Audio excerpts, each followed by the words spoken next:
Hello dear friends. तो आज का ये टॉपिक होने वाला है बेटा, ये टॉपिक होने वाला है आपका अपवाहन वेग तथा विद्युत धारा में संबंध। अपवाहन वेग यानी वीडी, वीडी का मतलब हो जाएगा ड्रिफ्ट वेलोसिटी। अपवाहन वेग वीडी यानी ड्रिफ्ट वेलोसिटी तथा विद्युत धारा आई में संबंध। ठीक, तो इनमें दोनों हमें संबंध बताना है और संबंध हमारा क्या होगा, इस फिगर से शुरू होगा। ये जो आपके सामने बना हुआ है, अरे यार, तो ये जो आपका चित्र है, ये हमारे पास एक चालक है। ठीक, इस चालक में हमारे पास फ्री इलेक्ट्रॉन है, बहुत सारे इलेक्ट्रॉन हैं, हम काउंट नहीं कर सकते हैं, इतने सारे इलेक्ट्रॉन हैं। लेकिन हम यहाँ पे 3 इलेक्ट्रॉन को लेकर के चल रहे हैं। ये दिखाना चाहते हैं कि हमारे इस चालक में इलेक्ट्रॉन अपवाहन वेग से, ड्रिफ्ट वेलोसिटी से इस डायरेक्शन में यानी पॉजिटिव की तरफ अट्रैक्ट हो रहे हैं। ये पूरी तरह से मतलब ये जो चालक है आपका, चालक है, और चालक में मुक्त इलेक्ट्रॉन का मतलब जो अपने बंध से यानी कि नाभिक से, केंद्र से बंधे नहीं रहते हैं, वो हमारे पास मुक्त इलेक्ट्रॉन कहलाते हैं। फ्री इलेक्ट्रॉन जिन्हें हम आवारा इलेक्ट्रॉन कहते हैं। ठीक, तो ये हमारे पास एक चालक है। इस चालक में उपस्थित हमारे पास ये 3 इलेक्ट्रॉन को हम मानकर चलते हैं, और है तो बहुत सारे इलेक्ट्रॉन। ये तीनों इलेक्ट्रॉन ड्रिफ्ट वेलोसिटी से एक आयतन को कवर करते हैं। कब? जब हम इसमें एक धारा प्रवाहित कर देते हैं। तब जब इसमें हम धारा प्रवाहित कर देते हैं तो पॉजिटिव धारा इस साइड से जाएगी, तो हमारे पास क्या होगा, इलेक्ट्रॉन होते हैं नेगेटिव होने की वजह से ये पॉजिटिव की तरफ आकर्षित होंगे। इतना समझ में आया? जब ये अपवाहन वेग से ड्रिफ्ट वेलोसिटी से इनकी तरफ आकर्षित होंगे तो कुछ तो समय लगेगा। अब वो समय क्या लगेगा? समय लगेगा डेल्टा टी समय लगेगा। चाक ले ले तब। तो बेटा डेल्टा टी समय में अगर हम बात करें यहाँ पे, तो डेल्टा टी समय का मतलब ये हो जाएगा आपका कि यहां से इलेक्ट्रॉन चलेगा, इस जगह तक पहुंचेगा, इस दौरान जो समय लगेगा उसे समय लगेगा डेल्टा टी। ठीक, अब हमारे पास यहां से यहां तक पहुंचने में कुछ तो दूरी तय करेगा। अब वो दूरी कौन सी तय करेगा? क्योंकि यहां से यहां तक चल रहा है तो समय लग रहा है, चाल भी है उसके पास, और आपके पास फार्मूला है। क्या फार्मूला है? डिस्टेंस इज इक्वल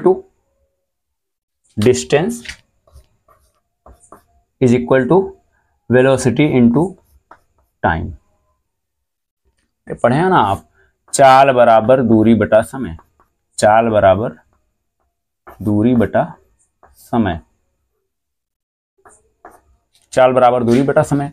अगर हम चाल को देखें तो चाल हमारा क्या है? ड्रिफ्ट वेलोसिटी है, अपवाहन वेग जिसे कहते हैं, अपवाहन वेग है। डिस्टेंस जो है वो आपका ये दूरी हो गया, और फिर उसके बाद टाइम जो है वो डेल्टा टी आपको दिया है।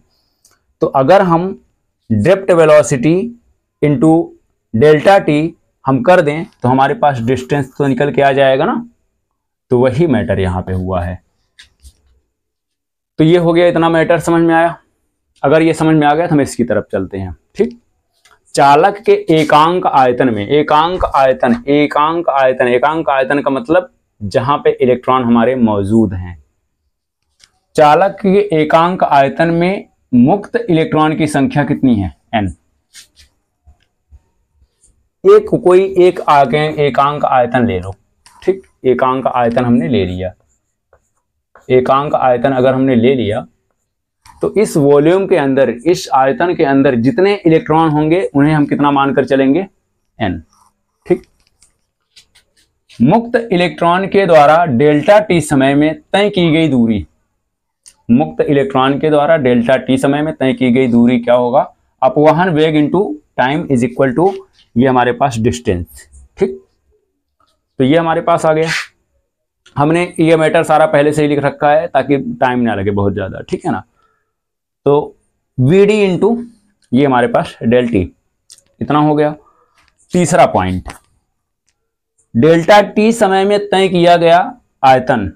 डेल्टा टी समय में तय किया गया आयतन। अब देखो डियर, ये चीज समझना आपके लिए थोड़ा सा मुश्किल होने वाला है। डेल्टा टी समय में तय किया गया आयतन, आयतन का मतलब बेटा देखो, ये हमारे पास जो चालक है, इस चालक में एक सिलेंड्रिकल, चालक का मतलब ये गोला है आपके पास, ठीक, एक सिलेंडर फॉर्म में ये बना हुआ है, जिसे हम बेलन कहते हैं हिंदी में। तो सिलेंड्रिकल फॉर्म में ये जब बना हुआ है तो वो कुछ इस तरह से बना हुआ है। आप ध्यान दीजिएगा कभी, ये इस तरह से, इसको ध्यान से देखेंगे ना जब कभी, तो सिलेंडर इसी तरह से रहेगा, तो सिलेंडर है ये। अब डेल्टा टी समय में तय किया गया आयतन, डेल्टा टी समय में तय किया गया आयतन, तो डेल्टा टी जो होगा बेटा वो इसकी ऊंचाई होगी, हाइट, और ये जो होता है ये इसका एरिया होता है, क्षेत्रफल। अच्छा, ये इसका एरिया क्या होता है बेटा, इसको बोलते हैं अनुप्रस्थ काट का क्षेत्रफल। अनुप्रस्थ काट का क्षेत्रफल, अनुप्रस्थ काट का क्षेत्रफल का मतलब क्या होता है ना, जैसे ये आपको दिख रहा होगा, ये जो सामने की तरफ है ना, ये पूरा पोर्शन, इसको हम बोलते हैं अनुप्रस्थ काट का क्षेत्रफल। जैसे ये हमारे पास एक सिलेंड्रिकल फॉर्म में है, तो इसका जो सामने की तरफ है ये हमारे पास अनुप्रस्थ काट कहलाएगा, ठीक। तो इसी तरह से ये जो हमारे पास है अनुप्रस्थ काट का क्षेत्रफल, इसे हम ए से डिनोट करते हैं। वही मैटर यहाँ पे बना है, अनुप्रस्थ काट का क्षेत्रफल यानी एरिया, और एरिया का फार्मूला हम लिखे हैं पाई आर स्क्वायर। क्यों पाई आर स्क्वायर लिखे, हमारे पास एरिया का फार्मूला पाई आर स्क्वायर होता है, एरिया का फार्मूला एल इंटू बी होता है, एरिया का फार्मूला ए की पावर 2 होता है। इस तरह से बहुत सारे एरिया के फार्मूले होते हैं। हमने इसलिए लिखा है क्योंकि ये वृत्ताकार है, ये ठीक, वृत्त में है, ये सर्कमफेरेंस जिसे हम बोलेंगे, मानकर चलिए, ठीक ना, सर्कल, ये सर्कुलर फॉर्म में है। अगर हम इसको देखें तो हमारे पास एरिया इसका ये निकल के आएगा पाई आर स्क्वायर। लेकिन पाई आर स्क्वायर से हमसे मतलब नहीं है, हमसे ए से ही मतलब है। पाई आर स्क्वायर को हम क्या लिख दिए हैं, ए। तो हमारे पास अगर हम इस पूरे पोर्शन को उठा करके इस तरह से रखें तो हमारे पास ये बनेगा, और ये बन गया है बेलन। और बेलन का फार्मूला ये होता है, बेलन का सूत्र होता है, बेलन का क्षेत्रफल का सूत्र होता है, क्षेत्रफल सॉरी आयतन का सूत्र होता है, आयतन का सूत्र ये होता है pi R square H, pi R square H, ठीक है ना। तो पाई आर स्क्वायर एच का मतलब हम ए आर स्क्वायर की जगह पे पाई आर स्क्वायर की जगह पे पाई आर स्क्वायर की जगह पे ए कर दिए हैं, और ये हमारे पास एच की जगह पे हम ऐसे कर देंगे। मान लीजिए इसको हम मानकर चलते हैं डेल्टा टी हो जाता है, तो हम वही मैटर यहाँ पे लिखे हैं, डेल्टा टी समय में तय किया गया आयतन, तो ये हो जाएगा, और दूरी हमारे पास ये हो जाएगी, ठीक, ये हमारे पास वी डी, जहाँ पे हम इसको मानकर चलिए डेल डी और एक मिनट यार क्या लिखा जाता है, वी डी और डेल टी, इसको हम मिटा देंगे अभी, तो ये हमारे पास लिखा जाएगा। वही मैटर हमने यहाँ पे लिखा है, यानी एकांक आयतन में डेल्टा टी समय में किया गया तय किया गया एकांक आयतन। अब हमारे पास, तो अगर हम एकांक आयतन देखें तो A V D delta T, ये हमारे पास बन के आ जाएगा। डस्टर कहाँ गया,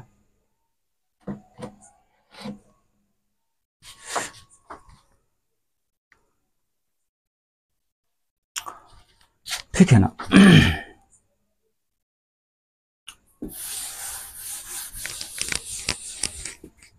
तो अब अगर हम आगे चलते हैं यहां से, तो डेल्टा टी समय में इतना हो गया। चौथा पॉइंट, आयतन के अल्पांश में उपस्थित मुक्त इलेक्ट्रॉनों की संख्या। आयतन के अल्पांश में, अल्पांश मतलब आयतन के एक अल्पांश, एक छोटे से टुकड़े में उपस्थित मुक्त इलेक्ट्रॉनों की संख्या क्या होगी। अगर हम देखें तो हमारे पास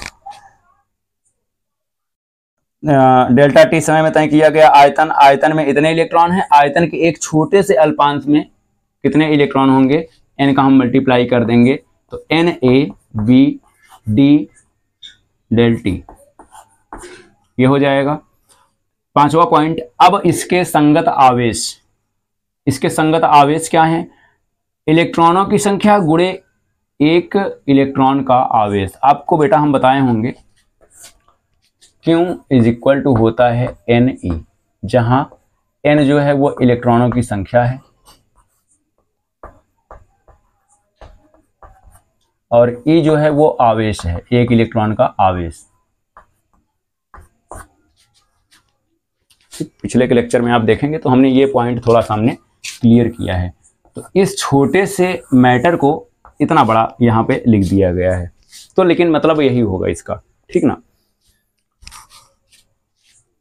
तो इसके संगत आवेश, इलेक्ट्रॉन की संख्या, मुक्त इलेक्ट्रॉन की संख्या हमारे पास कितना निकल के आया है, NaVDT, ये हमारे पास निकल के आया है। अगर E का हम मल्टीप्लाई करा दें तो हमारे पास del Q is equal to NeaVD del T हो जाएगा। अब धारा के सूत्र से होगा, अभी धारा तो संबंध अपवहन वेग धारा में संबंध बताना है। हाँ, तो धारा बराबर क्या होता है, धारा बराबर होता है आवेश बटा समय। तो आवेश बेटा आपके पास क्या है, डेल Q, और समय क्या है, डेल T। तो डेल Q बराबर क्या लिख सकते हैं आप, NeaVDT डेल T अपॉन में डेल T। तो डेल T से डेल T कट जाएगा, तो आपका धारा, यानी इसको आप I बराबर लिख सकते हैं, धारा बराबर NeaVD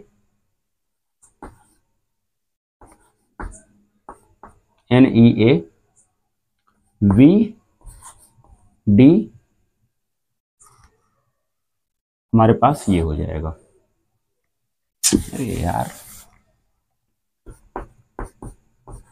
NeaVD, ठीक।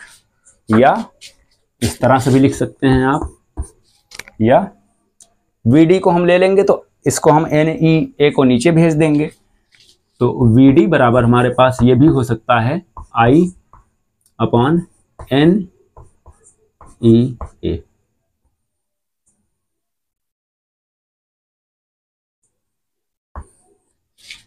ठीक है, इतना हो गया।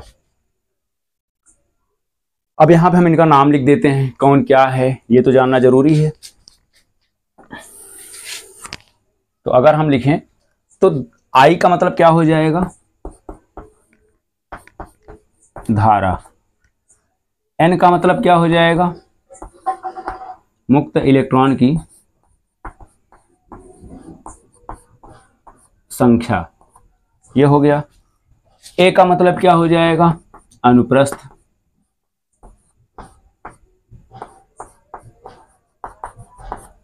काट का क्षेत्रफल, अनुप्रस्थ काट का क्षेत्रफल। और बेटा VD बराबर जो होगा वो हो जाएगा अपवहन वेग।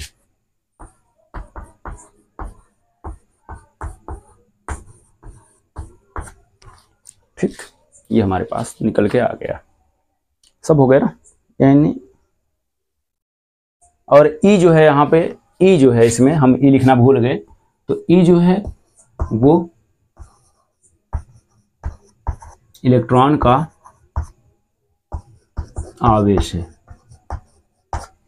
नहीं दिख रहा होगा वैसे, ठीक। इलेक्ट्रॉन का E का मतलब इलेक्ट्रॉन का आवेश हो जाएगा। तो इस तरह से ये हमारे पास अपवहन वेग और विद्युत धारा में संबंध हो गया स्थापित, ठीक ना। तो अगर विद्युत धारा और अपवहन वेग में संबंध अगर पूछे आपसे तो इस तरह से आप डेरिवेशन कर दीजिएगा, 2 3 4 नंबर 5 नंबर तो मिल ही जाएंगे। ओके, नोट करिए।